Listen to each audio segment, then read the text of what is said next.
பரிசுத்த ஆவியே பாடி துதிக்கின்றோம், பரவசமடைகின்றோம். பரமபிதாவே பரமன் இயேசுவே பரிசுத்த ஆவியே பாடி துதிக்கின்றோம், பரவசமடைகின்றோம். இருளினில் வாழ்ந்தோம், இன்னலில் தவித்தோம், ஒளிக்கு எம்மை அழைத்தீர்.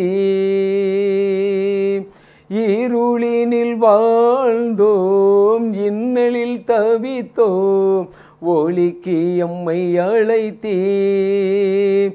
உணர்வுள்ள இருதயம் எமக்கு கொடுத்து உம்மையை துதிக்க வைத்தீர். பரமபிதாவே பரமன் இயேசுவே பரிசுத்த ஆவியே பாடி துதிக்கின்றோம், பரவசமடைகின்றோம். எங்களை அதிகமாய் நேசிக்கிற எங்கள் அன்பின் பரலோக பிதாவே, ஜீவனுள்ள தேவனே, ஆசீர்வதிக்கப்பட்டதன் அந்த அருமையான நல்ல ஒரு நாளுக்காக நன்றி செலுத்துகிறப்பா. கடந்த இந்த 12 மாத காலமாக இந்த 1923 ஆண்டு முழுவதும் ஆண்டவரே நீர் எங்களோடு கூட இருந்தீர். ஆண்டவரே, அதற்காக உண்மை நாங்கள் ஸ்தோத்திரிக்கிறோம் அப்பா. எத்தனை பேர்கள் எங்களுடைய நண்பர்கள் இல்லை, எங்களுடைய அறிமுகமானவர்கள் இல்லை, எங்களுடைய உற்றார் உறவினர்கள் இல்லை, எங்களுடைய நண்பர்கள் எத்தனை பேர் உம்முடைய சமூகத்திலே வந்து இலை பாரி கொண்டிருக்க நாங்கள் பார்க்கிறோம் அப்பா. ஒரு விஷயம், இந்த கடைசி மாதம் வரை எங்களை காத்து கண்மணி போல வழிநடத்தி வந்தீர், அதற்காக நன்றி செலுத்துகிறோம். வருகின்ற 2024 ஆண்டும் நன்மையும் கிருபையும் எங்களை பின்தொடர்வதாகி இந்த நாளிலும் இந்த வார்த்தை வசனங்களை கேட்கிற ஒவ்வொரு உள்ளங்களையும் நீர் தேற்றியாற்றி உற்சாகப்படுத்தும். ஒவ்வொருவருடைய இருதயத்தில் நீர் வந்து அவர்களோடு கூட பேசும். அவர்களுடைய குடும்பத்தின் தேவைகள் வாஞ்சிகளை எல்லாவற்றையும் நிறைவேற்றி கொடுப்பீராக. இந்த வார்த்தையின் மூலியமாக உம்முடைய பிள்ளைகளை உற்சாகப்படுத்தும். தாழ்த்தி உம்முடைய கரங்களிலே அர்ப்பணிக்கிறோம். இயேசுவின் நாமத்திலே ஜெபிக்கிறோம் எங்கள் ஜீவன் உள்ள நல்ல தகப்பனே, ஆமென் ஆமென்.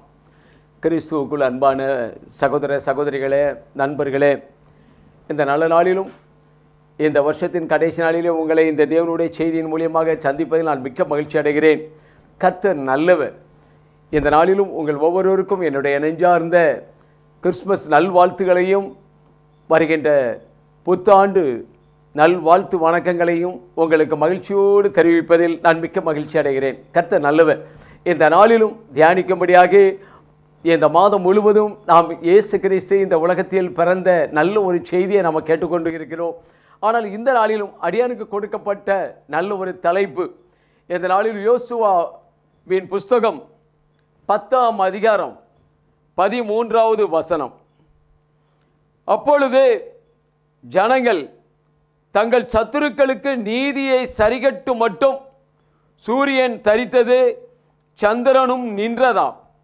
எனக்கு அன்பான சகோதர சகோதரிகளே, இந்த நாளிலும் அன்று அதே 12வது வசனத்திலே பார்த்தோம் என்று சொன்னால், கர்த்தர் எமோரியரை இஸ்ரவேல் புத்திரருக்கு முன்பாக ஒப்புக்கொடுக்கிற அந்நாளிலே யோசுவா கர்த்தரை நோக்கி பேசி கர்த்தரை நோக்கி வேண்டுதல் செய்கிறார். எமோரியர் இஸ்ரவேலுக்கு விரோதமாக அவர்கள் யுத்தம் பண்ணி கொண்டிருக்கிற வேளையிலே, தங்களுக்கு சத்துருக்களாக இருக்கிற வேளையிலே, கர்த்தரே அவர்களில் அநேகரை கல் மணையினால், வானத்திலிருந்து கற்களினாலே அவர்களை விழப்பண்ணி அநேகரை கொன்றார். இந்த இஸ்ரவேல் ஜனங்கள் அவர்களை எமோரியரை கொன்றதை பார்க்கிறோம். வானத்தில் இருந்து கர்த்தரே அவர்களை அநேகரை அழித்து போட்டாராம். ஆனால் அப்படிப்பட்ட ஒரு சூழ்நிலைகளுக்கு மத்தியிலே தான் இவர்கள் யோசுவா மோசேயோடு கூட இருந்தபோது நான் கூட இருப்பேன் என்று சொன்ன தேவன் என்று யோசுவாவோடு கூட இருந்தார். யோசுவா இப்படிப்பட்ட யுத்த நேரங்களிலும் கூட அவர் யாரை தேடினார்? வானத்தை நோக்கி பார்த்தார். தன் இரு கரங்களையும் வானத்திற்கு நேராக நீட்டினார். கர்த்தரை நோக்கி பேசினார். தேவனே, உம்முடைய ஜனங்கள் இப்படி இருக்கிறார்களே என்று சொல்லும் பொழுது வானத்தில் இருந்து கர்த்தரே அவர்களை கல்மனைகளாலே அழித்து போட்டாராம். அந்த சத்துருக்களுடைய கரங்களில் இருந்து அன்று விடுதலை தந்தார். அப்போதுதான் அவர் சொன்னார், அந்த போர் யுத்தங்கள் நடந்து முடியும் வரை அந்த சூரியனும் சந்திரனும் அதே இடத்திலே ஒரு நாள் முழுவதும் நின்றதாம். ஒரு நாள் முழுவதும் நின்றதாம். இப்படிப்பட்ட சூழ்நிலைகளிலே தேவன் அவர்களுடைய வாழ்க்கையிலே ஒரு பெரிய அற்புதங்களையும் அதிசயங்களை செய்தார். அதே போன்று ஏசாயா தீர்க்கதரிசியினுடைய புஸ்தகம் 38ஆம் அதிகாரம் அங்கே நாம் பார்த்தோம் என்று சொன்னால் 8ஆம் வசனம், தாம் சொன்ன இந்த வார்த்தையின்படியே கர்த்தர் செய்தார் என்பதற்கு இது கர்த்தரால் உனக்கு ஒரு அடையாளமாக இருக்கும். அன்றைக்கு அந்த சத்துருக்களுக்கு முன்பதாக ஆண்டவர் செய்த அற்புதம் என்பதற்காக இப்படி சூரியனும் சந்திரனும் நின்றது அவர்களுக்கு ஒரு அடையாளமாக காணப்பட்டது. ஆனால் அதே சூழ்நிலைகளிலே இங்கே 6வது வசனத்திலே ஏசாயா தீர்க்கதரிசியினுடைய புஸ்தகம் 38 6வது வசனத்திலே பார்த்தோம் என்று சொன்னால், நான் உன்னையும் இந்த நகரத்தையும் அசிரிய ராஜாவின் கைக்கு தப்புவித்து இந்த நகரத்துக்கு ஆதரவாக இருப்பேன். ஏனால் அசிரிய ராஜாவுக்கு ஆதரவாக இருப்பேன் என்று சொன்னார். அதே அந்த அதிகாரத்திலே முதல் பார்த்தோம் என்று சொன்னால், எசேக்கியா ராஜா மரணத்துக்கு ஏதுவான வியாதிப்பட்டு இருக்கிறான். ஆனால் அப்படிப்பட்ட சூழ்நிலைகளிலே ஏசாயா தீர்க்கதரிசியை அனுப்பி, உன்னுடைய ஆயுசு நாட்கள் முடிந்து போச்சு, நீ தேவனிடத்திலே போக வேண்டியதான் என்று சொல்லி ஏசாயா தீர்க்கதரிசி சொல்லுகிறார். சொன்ன உடனே அவர் அப்படியே சுவருபுறமாய் திரும்பி, கர்த்தாவே, நான் உமக்கு முன்பாக உண்மையும் மன உத்தமமாய் நடந்து உமது பார்வைக்கு நலமானதை செய்தேன் என்பதை நினைத்தருளும் என்று விண்ணப்பம் பண்ணி எசேக்கியா மிகவும் அழுதாராம். அவன் அழுகிற நேரங்களிலே அந்த அழுகையை கர்த்தர் கேட்டார். அவனுடைய அழுகையின் குரலுக்கு அடுத்த நிமிடம் ஏசாயா தீர்க்கதரிசியை அனுப்பி, என் மகனுக்கு மீண்டும் 15 ஆண்டு கூட்டி கொடுக்கிறேன், நான் அவனோடு கூட இருப்பேன், நான் அவனையும் அந்த நகரத்தையும் அசிரிய ராஜாவின் கைக்கு தப்புவித்து இந்த நகரத்துக்கு ஆதரவாய் இருப்பேன் என்று சொல்லி, அன்று இதோ ஆகாசனுடைய சூரிய கடிகாரத்திலே பாகைக்கு பாகை இறங்கிற சாயை 10 பாகை பின்னிட்டு திருப்புவேன் என்று சொன்னார். ஒருவேளை சூரியன் அப்படியே நிற்க வைக்கிறது இல்லை, ஆனால் நேராக சுற்றி கொண்டு இருக்கிறது, அப்படியே பின்னிட்டு திரும்பும் என்று சொன்னால் ஒரு நாள் முள்ளு வந்து இப்படியே சுற்றிட்டு வரலாம். ஆனால் பின்னிட்டு சுற்றுவதே எப்படி என்றால் மிகவும் கடினமான ஒரு சூழ்நிலை. ஆனால் அப்படிப்பட்ட சூழ்நிலைகளிலும் கர்த்தர் அவருடைய பிள்ளைகளுக்கு வேண்டுதல் செய்யும் பொழுது ஒரு அடையாளமாக அவர் உருவாக்கின அந்த சூரியனே அவர்களுக்கு, சூரியன் சந்திரன் அவர்களுக்கு அப்படியே நின்றது என்று சொன்னால், இன்றைக்கு அதே தேவன் இன்று நம்ம கூட இருக்கிறார், நம்மோடு கூட இருக்கிறார் என்று நமக்கு விரோதமாக எந்த செயல்பாடுகள் வந்தாலும் கர்த்தரை நோக்கி பார்க்கிற வேளையில் உன் வாழ்க்கையில் ஒரு பெரிய அற்புதம், பெரிய விடுதலை கிடைக்கும். இதே சூழ்நிலைகளிலே இன்றைக்கு நம்ம சின்ன சின்ன பிரச்சனைகளுக்கு எங்க போகிறோம்? ஆண்டவராகிய தேவன் அவர் உண்டாக்கின அந்த சூரியனே அவருடைய பிள்ளைகளுக்கு இப்படி ஒரு சூழ்நிலைகளிலே கட்டுப்பாட்டோடு நிற்க வேண்டும் என்று சொன்னால், இன்றைக்கு ஆண்டவரையே நோக்கி பார்க்கும் பொழுது நம்மளுடைய வாழ்க்கையில் எவ்வளோ ஒரு பெரிய அற்புதம் கிடைக்கும், எவ்வளோ பெரிய அற்புதம் கிடைக்கும். ஆனால் இப்படிப்பட்ட ஒரு சூழ்நிலைகளுக்கு மத்தியில் ஆண்டவராகிய தேவன் அவருடைய ஜனங்களுக்காகவே அதே ஏசாயா தீர்க்கதரிசியினுடைய புஸ்தகம் 7வது அதிகாரத்தில் அங்கே நம்ம பார்க்கலாம் 14வது வசனத்தில் பார்த்தோம் என்று சொன்னால், ஆதலால் ஆண்டவர் தாமே இன்னைக்கு மற்ற ஜனங்களுக்கு அன்றைக்கு அந்த சத்ருவாகிய அந்த எமோரியர்களுக்கு விரோதமாக, இஸ்ரவேலுக்கு விரோதமாக எமோரியர்கள் எழும்பும் பொழுது யோசுவாவின் குரலை கேட்டு ஆண்டவர் இப்படிப்பட்ட ஒரு அடையாளத்தை காட்டினார். அதே போன்று ஏசாயா தீர்க்கதரிசியினுடைய புஸ்தகத்திலே அங்கே எசேக்கியேல் ராஜாவுக்கு விரோதமாக அந்த அவர்களுக்கு விரோதமாக ஆண்டவராகிய தேவன் அவர்களுக்கு விரோதமாக எழும்பும் பொழுது கர்த்தரே அவர்களுக்கு வேண்டிய யுத்தங்களை செய்தார், ஒரு அற்புதங்களையும் அதிசயங்களை செய்தார் என்பதை நாங்கள் பார்க்கிறோம். ஆனால் அதற்கு பிறகு இன்றைக்கு ஆண்டவராகிய தேவன் இந்த உலகத்தில் உள்ள எல்லாருக்காகவுமே அவரே வானத்தில் இருந்து இந்த பூமிக்கு இறங்கி வந்தார். இதே உலகத்திலே மனிதர்களுக்கு மனித அவதாரம் எடுத்து வந்தார். இந்த உலகத்தில் அவர் ஜீவித்தார். அவர் இந்த பூமிக்கு வருவதற்கு முன்பதாகவே ஏசாயா தீர்க்கதரிசியினுடைய புஸ்தகத்தில் 7வது அதிகாரம் 14வது வசனத்திலே தெளிவாக எழுதப்பட்டிருக்கிறது. அங்கே ஆதலால் ஆண்டவர் தாமே உங்களுக்கு ஒரு பெரிய அடையாளத்தை கொடுப்பார். இதோ ஒரு கன்னிகை கர்ப்பவதியாகி ஒரு குமாரனை பெறுவாள், அவருக்கு இம்மானுவேல் என்று பெயரிடுவாயாக என்று சொன்னார். அதற்கு முன்பதாக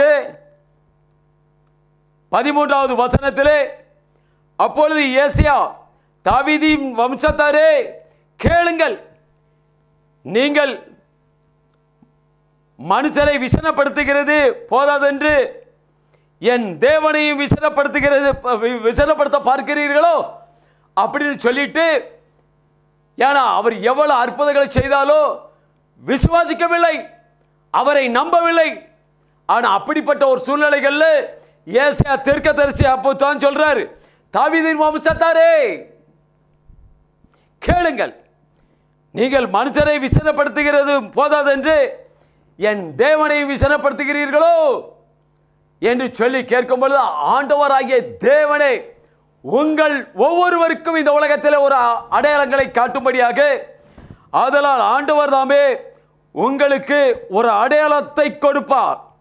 இதோ ஒரு கன்னியை கர்ப்பவதியாகி ஒரு குமாரனை பெறுவாள், அவருக்கு இம்மானுவேல் என்று பெயரிடுவாயாக என்று சொல்லி இந்த ஏசாயா தீர்க்கதரிசியினுடைய புஸ்தகம் 7:14 ஒரு அடையாளமாக ஒரு கன்னியின் வயிற்றில் கருதரிக்கப்படுவார் என்று சொன்னார்.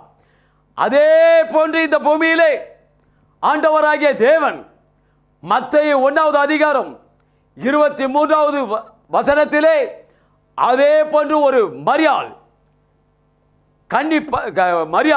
திருமணமாகவில்லை, ஆனால் அந்த கன்னியின் வயிற்றினிலே பரிசுத்த ஆவியானவரால் கருதரிக்கப்பட்டு இந்த பூமிக்கு வெளிப்பட்ட ஒரு பரிசுத்த தெய்வமாக அவர் இந்த பூமியிலே மனிதர்களுக்கும் அவதாரம் எடுத்து வந்தார். ஒரு ஆண்மகன் பெண்மகன் வித்தல்ல, அது பரிசுத்த ஆவியினால் பிறக்கப்பட்ட வித்து.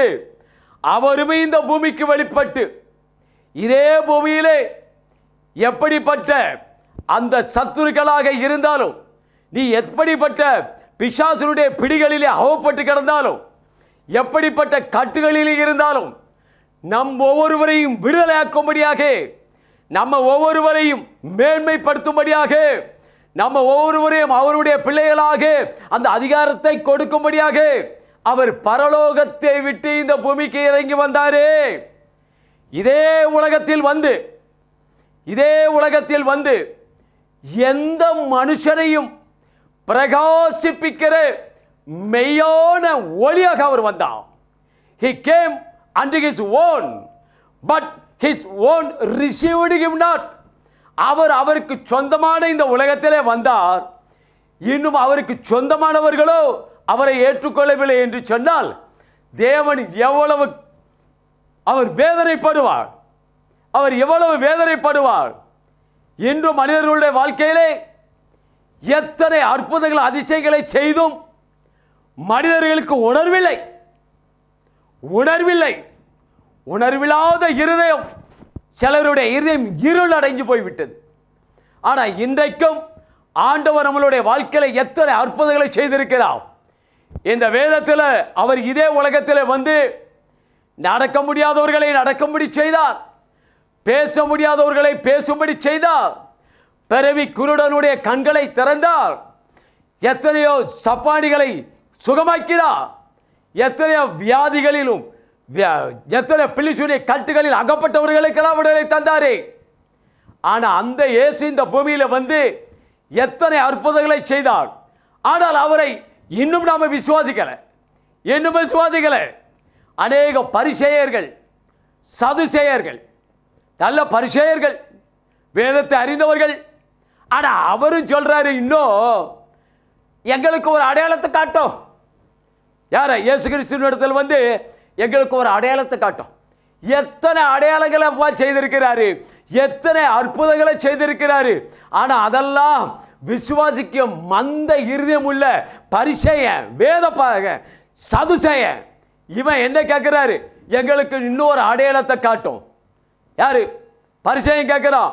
மத்தேயு 16வது அதிகாரம் 1ஆம் வசனத்திலே அவர் கேட்கிறார், எங்களுக்கு வானத்திலிருந்து ஒரு அடையாளத்தை காட்டும். யாரு? பரிசேயரும் சதுசேயரும் அவரை சோதிக்கும்படி அவரிடத்தில் வந்து வானத்திலிருந்து ஒரு அடையாளத்தை தங்களுக்கு காண்பிக்க வேண்டும் என்று கேட்டார்களாம். எங்க? அவரை சோதிக்கும்படி. அவரை சோதிக்கும்படி. ஆனால் ஆபகுக்கு தீர்க்கதரிசியினுடைய இதில் ஆசாப் சொல்றார், நான் ஆண்டவர் அவர் செய்ததெல்லாம் இந்த தரிசனத்தை கண்டு, ஆண்டவர் செய்த அற்புதங்களை, இந்த தரிசனங்களை கண்டு நான் பயப்படுகிறேன், நான் கலங்குகிறேன் அப்படிங்கிறார். ஆனா இந்த பரிசேயன், இந்த வேத பாரகன், இந்த சதுசேயன், இந்த பரிசேயன் நல்ல பரிசுத்தவான்கள் கூட்டம், வேதத்தை அறிஞ்சவன், ஆசாரியர்கள், அவர்களும் வேதத்தை அறிஞ்சவர்கள் தான். ஆனா இந்த சதுசேயர்கள் வேதத்தை அறிஞ்சவன் தான். ஆனா உயிர்த்தெழுதலை இல்லை என்று சொல்லக்கூடிய என்று சாதிக்கிற சதுசேயன். ஆனா இயேசுவானவர் இந்த உலகத்திற்கு வந்து எல்லாருக்கும் ஒரு பரலோகம் உண்டு, மேலான ஒரு பரலோகம் உண்டு, இன்னொன்று பாதாளம் உண்டு. இதை வெளிப்படுத்த தான் ஆண்டவராகிய தேவன் இந்த உலகத்தில் உள்ள ஒவ்வொரு ஜனங்களையும், நான் எங்கே இருக்கிறேனோ அங்க உங்களையும் என்னோடு கூட வைத்துக்கொள்ள வேண்டும் என்று சொல்லி ஆண்டவராகிய தேவன் நம்ம ஒவ்வொருவரையும் அவரோடு அழைத்து செல்லும்படியாகவே இந்த பூமிக்கு வந்தார். ஆனால் அப்படிப்பட்ட தெய்வத்தை என்றைக்கு நம்ம விசுவாசிக்காதபடிக்கு காணப்பட்டால் ஆண்டவர் எவ்வளவு வேதனைப்படுவார். ஆனா வந்து கேட்கிறார், எனக்கு ஒரு அடையாளத்தை காட்டுங்க. என்ன அடையாளம்? இவ்வளவு அடையாளம் காணாதா? ஆண்டவர் செய்த இவ்வளவு அடையாளங்கள் காணாதா? ஏன் மரிச்சு போன 4 நாள் ஆயிட்டு நார்மைங்கிற சரீரத்தை உயிரோடு எழுப்பி காண்பித்தார, அதை விட இன்னும் அடையாளம் வேணும். ஆனா இவ்வளவு அடையாளங்களை காண்பித்து அந்த தேவனை விசுவாசிக்க மந்த இருதயம் உள்ளவர்கள் வந்து கேட்கிறான். அப்பொழுது ஆண்டவர் சொல்றார், ஒரு அடையாளத்தை தங்களுக்கு காண்பிக்க வேண்டும் என்று கேட்டார்கள். அவர்களுக்கு அவர் பிரதித்திரமாக அஸ்தமானமாகிற போது செவ்வானம் மிடுகிறது, அதனால் வெளியாகும் என்று சொல்கிறீர்கள். உதயமாகிற போது செவ்வானம் மந்தமாக இருக்கிறது, அதனால் இன்றைக்கும் காற்றும் மழையும் உண்டாகும் என்று சொல்கிறீர்கள். மாயக்காரரே, வானத்தின் தோற்றத்தை நிதானிக்க உங்களுக்கு தெரியுமே, காலங்களின் அடையாளங்களை நிதானிக்க உங்களால் கூடாதோ என்று சொல்லி ஆண்டவர் அவர்களிடம் கேட்கிறார். அதனால் யோனா தீர்க்கதரிசியினுடைய அடையாளமே அல்லாமல் இந்த ஜனங்களுக்கு வேற அடையாளம் நான் கொடுக்க போறதில்லை. ஆனா இன்றைக்கு ஆண்டவராகிய தேவன் இந்த பூமிக்கு வந்து அவர் என்ன செய்தார்? கட்டுண்டவர்களை ஆண்டவர் இந்த பூமிக்கு வந்து ஒரு நாள், நீங்கள் மத்தேயு 21வது அதிகாரம், மார்க் 11வது அதிகாரத்திலலாம் நீங்க பார்த்தீங்க அப்படின்னாக்க இதை குறித்து அழகா சொல்லப்படுகிறது. அன்று இயேசு கிறிஸ்து இந்த உலகத்தில் கடைசி நேரங்களில் பவனி போகும்போது உங்களுக்கு எதிரே இருக்கிற ஒரு பட்டணத்துக்கு போங்க, 2 சீசரை அனுப்பி எதிரே இருக்கிற பட்டணத்துக்கு போங்க, அங்க 2 கழுதையும் ஒரு குட்டியும் கட்டப்பட்டு இருக்கும், அதை எனக்கு அவிழ்த்து கொண்டு வாருங்கள் என்று சொன்னார். அவர்கள் சொல்லும் பொழுது யாருக்கு என்று சொல்லி யாராவது கேட்டால் இது ஆண்டவருக்கு தேவை என்று சொல்லுங்கள் என்று சொன்னார். அவர்கள் 2 ஊருக்குள்ள போறாங்க, ஆண்டவருக்கு சொன்னவனே அழுத்து கொண்டு வராங்க. இந்த இருதயத்தை மட்டும் கொஞ்சம் ஆண்டவர் இருப்பினா போதும், ஆண்டவர் உன்னை ரட்சிக்கும்படியாக, இந்த பாவத்திலிருந்து விடுதலை தரும்படியாகவே ஆண்டவர் பரலோகத்தை விட்டு இந்த பூமிக்கு வந்தாரு. இந்த இயேசுவை நம்புவீங்களா? இந்த இயேசுவை விசுவாசித்தால் நீங்கள் ஆசீர்வதிக்கப்படும். இரண்டாவதாக, வியாதி. எனக்கு வியாதியோடு கூட காணப்படலாம். ஐயா, வேதத்தில் எத்தனை பேர் பார்க்கலாம், 38 வருஷம் பலவீனப்படுத்துகிற ஒரு ஆவியை கொண்டவர் அந்த பெதஸ்தா குளத்து அருகில படுத்து கிடக்க, யாரும் அவனுக்கு உதவி செய்ய முடியல. ஆனா ஒரு நாள் இயேசு கிறிஸ்து அவனை தேடி வந்த தெய்வம். ஒவ்வொரு நாள் போற, எனக்கு உதவி செய்ய யாருமில்லையே என்று சொல்லிக்கும் போது இயேசுவே அவனை தேடி வந்து அவனை விடுதலை தந்த தேவன் அல்லவா? அதே தேவன் இன்றைக்கு நம்ம மத்தியில இருக்கிறாருங்க. எங்க வேதனையோடு கண்ணீரோடு கூட வாழ்வதே தேவனுடைய சித்தம் அல்லங்க. ஒருவேளை வேதனை சரீரத்தில் ஒரு பலவீனத்தோடு கூட காணப்படலாம். அந்த பலவீனத்தை நீக்கி உனக்கு நல்ல சுகத்தை கொடுக்கிற ஒரு தேவன். 12 வயது 12 வருடம் பெரும் பாடுபட்டுள்ள ஒரு ஸ்திரீ தன் சரீரத்திலே அந்த இரத்தப்போக்கு வியாதினால மிகவும் கஷ்டப்பட்டாலாம். எப்படி இருக்கும்? 12 வருஷம் பெரும்பாடுபட்டுள்ள ஒரு ஸ்திரியா. ஆனால் அப்படிப்பட்ட ஒரு ஸ்திரீ கையில் இந்த பணத்தெல்லாம் உலகம் மருத்துவர்கள் வைத்தியத்தில் கொடுத்து எல்லாத்தையும் இழந்துட்டா. சற்றாயிலும் குணமடையலையா? நீங்க மார்க் 5வது அதிகாரம் அதுல 25லேருந்து படிச்சு பாருங்க. சற்றாயிலும் குணமடையலை. உடனே ஒரு நாள் இயேசு வருகிறார்னு சொல்லி கேள்விப்பட்டு நேரா வந்து அந்த கூட்டத்தின் மத்தியில் இயேசுவின் வஸ்திரத்தை தொட்டால், தொட்ட மாத்திரத்தில் இயேசுவின் இடத்துல இருந்து ஒரு வல்லமா புறப்பட்டு பரிபூர்ண சுகம் கிடைச்சதுங்க. இன்னைக்கு அதே ஆண்டவர் உங்களுக்கு சுகம் கொடுக்கும்படியாக தான் வந்தாருங்க.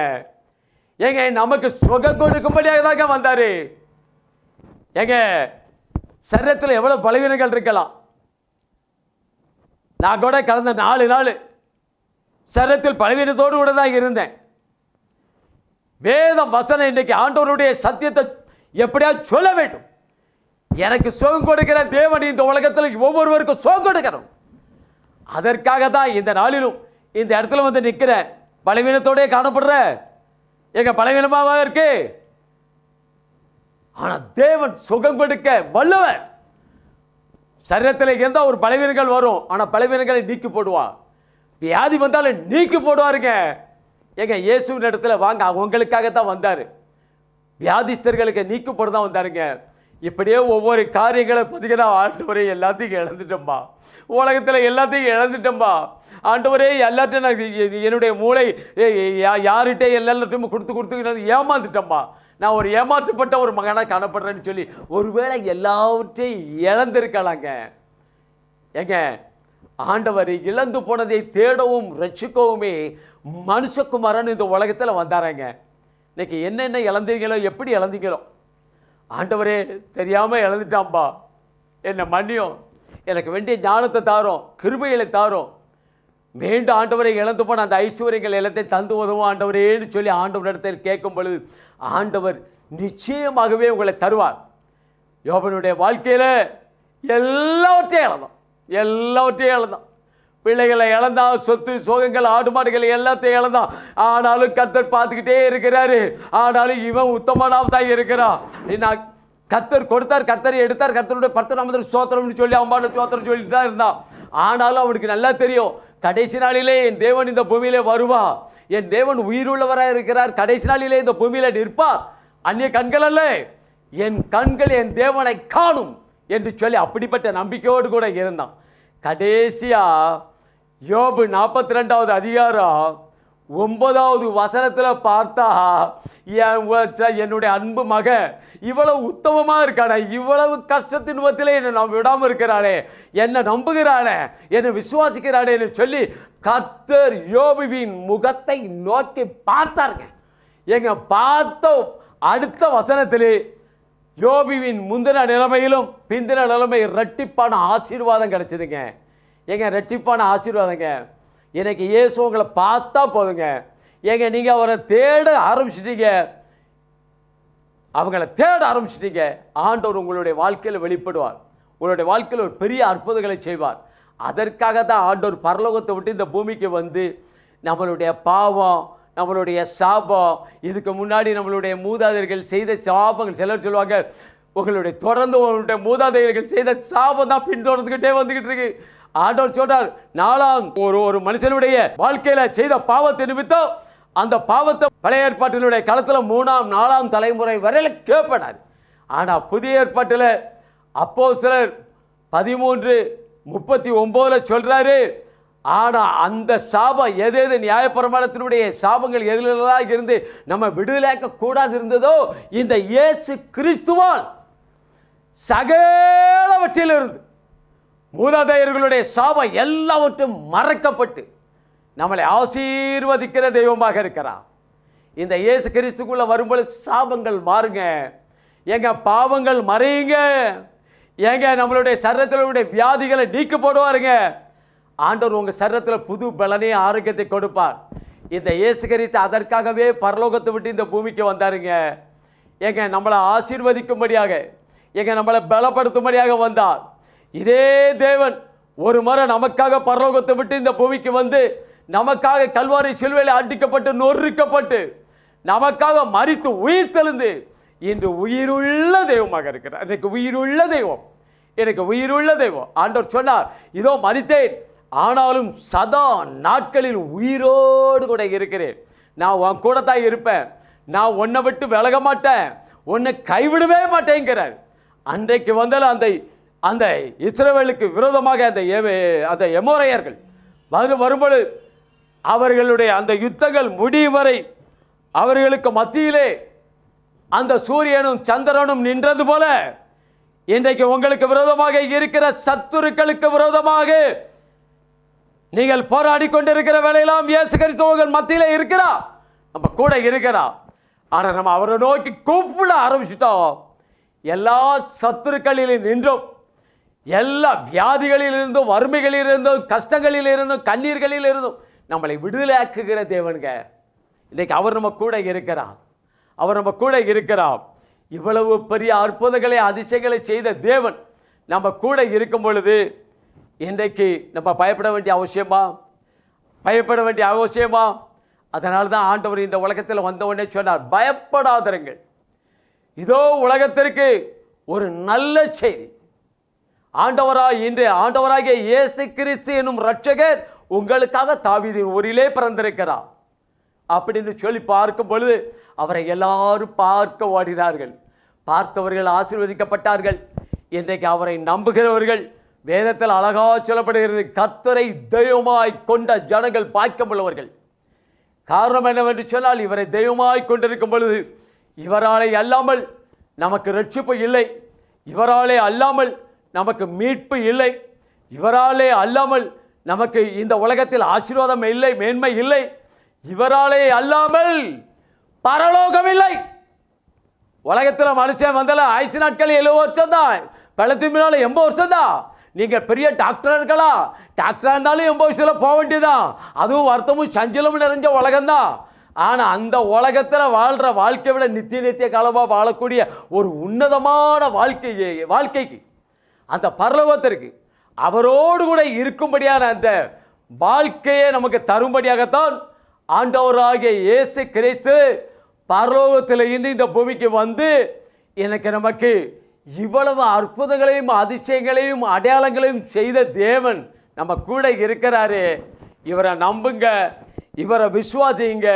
ஆண்டவர் உங்களுடைய வாழ்க்கையில் ஒரு பெரிய அற்புதங்களை அதிசயங்களை செய்வார். கர்த்தர் தாமே உங்கள் ஒவ்வொருவரையும் ஆசீர்வதிப்பாராக. இந்த லெந்து காலங்கள், இந்த கிறிஸ்துமஸ் நாட்களிலே ஒவ்வொரு நாளும் ஆண்டவராகிய இயேசு கிறிஸ்துவை குறித்து நல்லா கேள்விப்பட்டிருப்போம். ஆனால் இன்னைக்கு இந்த வார்த்தைகளை இயேசு கிறிஸ்து எதற்காக வந்தாருங்கிறத அவர் நமக்கு ஒரு அடையாளமாகவே வந்தார். இதுக்கு மேலே நமக்கு அடையாளத்தை தேடணுமே என்று சொன்னால் நாலு ஒன்று வரும். அப்பொழுது கிறிஸ்துவை தெய்வமாய் கொண்டிருக்கிற ஜனங்கள் பாக்கியம் உள்ளது என்று சொல்லப்பட்ட வாசனத்தின்படி அன்றைக்கு அவரோடு கூட இருக்கிற அந்த மகிமையான இடத்தை பெற்றுக்கொள்ளும் பொழுது நம்ம வெட்கப்படக்கூடாது. இயேசு கிறிஸ்து ஒரு முறை வந்தார், இன்னொரு முறை வருவார். மத்தேயு 5வது அதிகாரம், மத்தேயு 25வது அதிகாரம் 31 படித்து பார்க்கும் பொழுது ஆண்டவராகிய தேவன் எப்படி மரித்து உயிர்த்தெழுந்தார் அதே மாதிரி மீண்டும் ஒரு நாள் வருவார். அவர் வரும்பொழுது அவரை காணத்தக்கதாக இந்த உலகத்திலே ஆண்டவர் சொன்ன ஒரே ஒரு காத்தை நான் பசியாக இருந்தேன், எனக்கு போஜனம் இருந்தது. நான் தாகமாக இருந்தேன், தாகத்தை தீர்த்தேன். நான் அந்நியனாக இருந்தேன், என்னை சேர்த்து கொண்டேன். நான் வஸ்திரமெல்லாம் இருந்தேன், எனக்கு வஸ்திரம் தந்தேன். நான் வியாதியாக இருந்தேன், என்னை பார்க்க வந்தேன்.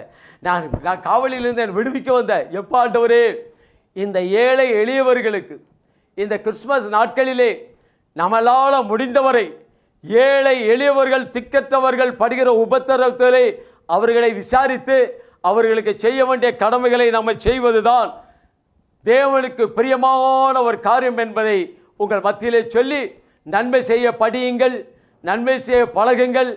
இயேசு மீண்டும் வருவார். அவர் செய்து சொல்லிவிட்டு போன எல்லா காரியங்களும் நடந்தது, மீண்டும் வரப்போகிறார். அவரை அண்டிக் கொள்ளுங்கள். கர்த்தர் உங்களை ஒவ்வொருவரையும் ஆசீர்வதிப்பாராக. கண்களை மூடுவோம். எங்களை அதிகமாய் நேசிக்கிற எங்கள் அன்பின் பரலோக பிதாவே, ஜீவனுள்ள தேவனே, ஆசீர்வதிக்கப்பட்ட இந்த அருமையான நல்ல நாளுக்காக நன்றி செலுத்துகிறோம் அப்பா. கடந்த நாட்கள் முழுவதும் எங்களை கண்ணீர் மணி போல காத்து வழி நடத்தி வந்தீர். இந்த 12வது மாதம் உங்களுடைய பிறப்பு நிமித்தம் ஆண்டவரே எத்தனை அற்புதங்களை அதிசயங்களை செய்து நீர் எங்களுக்காக பரலோகத்தை விட்டு இந்த பூமிக்கு வந்து எத்தனை காரியங்களை மேன்மைப்படுத்தியிருக்கிறீர். அதற்காக நன்றி செலுத்துகிறோம் ஆண்டவரே. இதே போன்ற ஆண்டவரே வருகின்ற 2024வது ஆண்டு முழுவதும் இந்த வார்த்தையை கேட்ட, இந்த வார்த்தையை விசுவாசிக்கிற, இந்த வார்த்தையை நம்புகிற ஒவ்வொரு குடும்பத்திற்கும் ஆண்டவரே நீர் அற்புதங்களையும் அதிசயங்களை செய்து அவர்களுடைய வாஞ்சைகளை எல்லாவற்றையும் நிறைவேற்றி கொடுத்து அவர்களுடைய ஜெபங்களுக்கு விண்ணப்பங்களுக்கு நீர் பதில் தந்து ஒவ்வொருவரையும் ஆசீர்வதியும் ஆண்டவரே. வருகின்ற 2024வது ஆண்டு முழுவதும் நன்மையும் கிருபையும் எங்களை பின்தொடரட்டுமாப்பா. தாழ்த்தி உம்முடைய கரங்களிலே அர்ப்பணிக்கிறேன். இயேசுவின் நாமத்தில் ஜெபிக்கிறோம் எங்கள் ஜீவனுள்ள நல்ல தகப்பனே. Amen, amen, amen.